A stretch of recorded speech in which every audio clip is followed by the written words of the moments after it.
Meus irmãos, minhas irmãs, Padre Deusmar Andrade, mais uma vez com vocês no Palavra Encarnada. Isso, dia 1º de março, segunda sexta-feira da Quaresma. Como é que está as suas vivências quaresmais, não é mesmo? Tem procurado converter esse coração ou só tem feito práticas externas? Que pena, não é? Que pena. Vamos pegar a Palavra de Deus e ler. Não esqueça de fazer sua Lexio Divina, né? Não adianta só escutar a Palavra Encarnada. Você precisa mergulhar na palavra, é preciso se banhar nela, é preciso, antes de tudo, ter um contato pessoal com a palavra de Deus. O Senhor esteja convosco, Ele está no meio de nós. Proclamação do Evangelho de Jesus Cristo segundo Mateus. Glória a vós, Senhor. Naquele tempo, dirigindo-se Jesus aos chefes dos sacerdotes e aos anciãos dos povos, disse-lhes: escutai esta outra parábola. Certo proprietário plantou uma vinha, pôs uma cerca em volta e fez nela um lagar para esmagar as uvas e construir uma torre de guarda. Depois arrendou-a a vinhateiros e viajou para o estrangeiro. Quando chegou o tempo da colheita, o proprietário mandou seus empregados aos vinhateiros para receber seus frutos. Os vinhateiros, porém, agarraram os empregados, espancaram a um, mataram a outro e ao terceiro apedrejaram. O proprietário mandou de novo outros empregados, em maior número dos que os primeiros.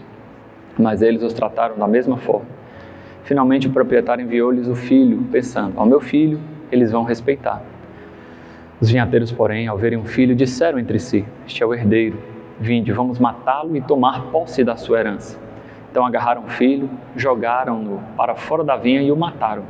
Pois bem, quando o dono da vinha voltar, o que fará com esses vinhateiros?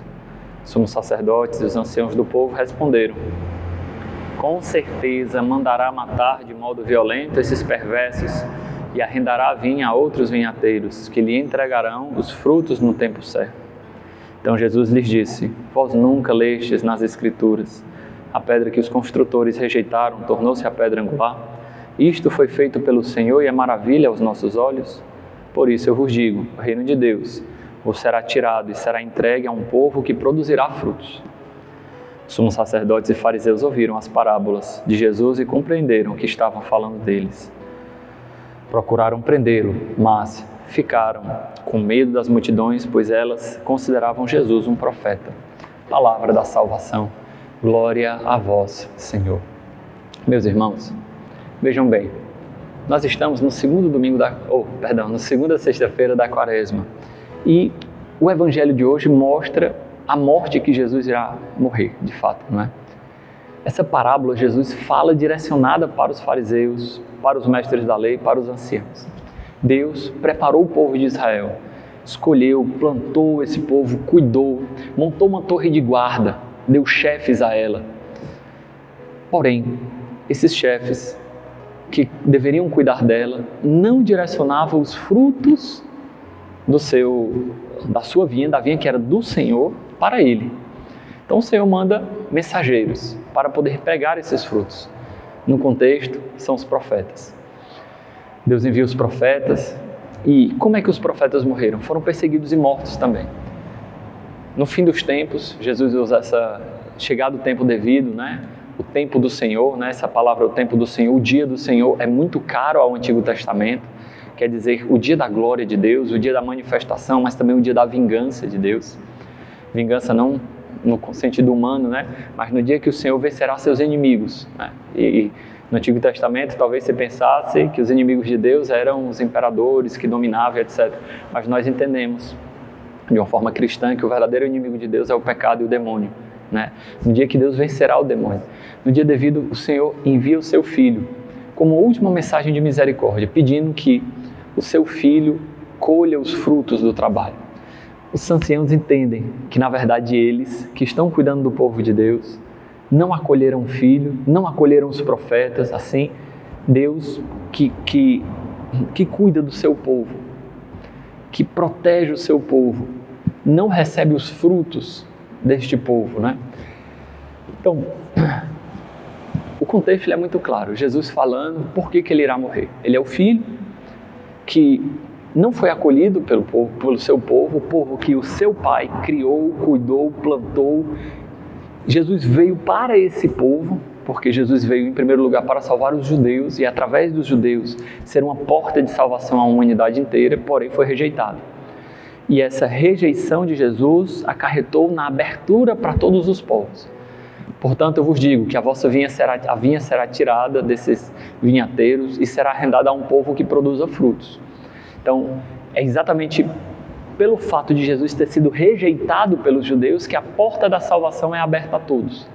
Claro, no plano original, vamos dizer assim, Deus queria que o povo judeu fosse a porta de salvação, que através desse povo a salvação fosse aberta a todos. Mas não, esse povo se fechou e ao invés de dar os frutos a Deus, esse povo roubou os frutos para si. E aqui é uma reflexão muito concreta para nós, meus irmãos. Quantas vezes nós usamos os dons que Deus nos deu para pecar contra o próprio Deus? Nos apossamos dos dons de Deus em benefício próprio. São Francisco de Assis, nosso baluarte, diz que aquele que se apossa dos dons de Deus é ladrão. Isso é verdade. Se nós refletirmos bem, a grande maioria das vezes que nós pecamos são nos apropriando do dom de Deus. Usamos da nossa juventude, por exemplo, do nosso vigor físico para pecar. Isso de maneira concreta, por exemplo, o roubo, o vício, tudo bem, mas também os pecados contra a castidade. Usamos da beleza, que é dom de Deus e que deve voltar para Ele, para vaidade, para soberba, para arrogância, para gastar o dinheiro de forma indevida. Usamos, portanto, de tantos dons que Deus nos deu, o vigor, a inteligência, ao invés de ser usado à disposição para o serviço, que é dom de Deus e deveria ser usado para isso, a gente usa, na verdade, para quê? Para ganho próprio, para benefício próprio, para roubar, para corrupção, para sonegar. Vocês entendem? Então, usamos dos dons de Deus para irmos contra o próprio Deus. Então, somos ladrões. Ladrões nesse sentido metafórico, porque roubamos o dom de Deus, nos apossamos do dom de Deus que não é nosso. E Jesus, ele mostra a lógica ao contrário. Não é a lógica dos vinhateiros que se apossam das graças, dos dons de Deus, mas é a lógica do Filho do Homem, que veio para servir e que mesmo rejeitado, continua servindo. E mesmo na cruz realiza, entre aspas, a vingança de Deus, que é a sua misericórdia. Na cruz realiza a vitória sobre o pecado. Não a vingança contra os homens que maltrataram ele, mas a vingança contra o pecado, lavando, purificando e acabando com o pecado completamente.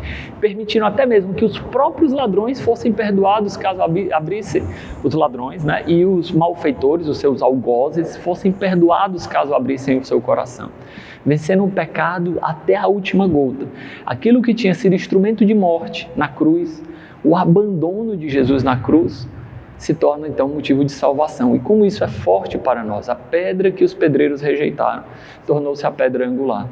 Essa passagem ela também tem uma conotação muito forte no carisma, porque vejam, o sentido teológico, é no abandono de Jesus que realiza-se a salvação.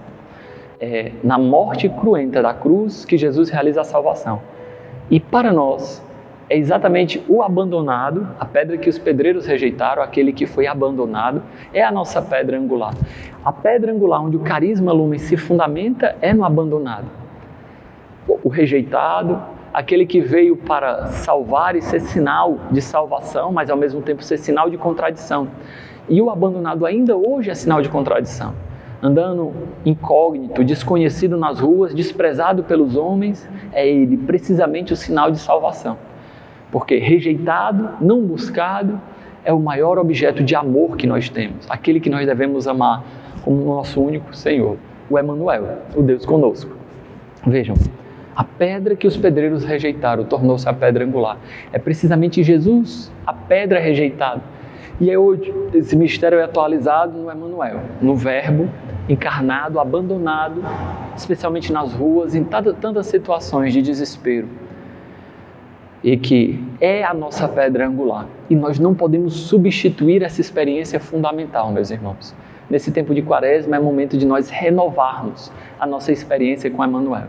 Nós não podemos substituir, relativizar isso, por exemplo, não, eu vivo a minha vida com Emanuel no meu estado de vida, né, na minha família e tal. Não, isso deve ser fruto e não semente. A semente é a experiência com o abandonado.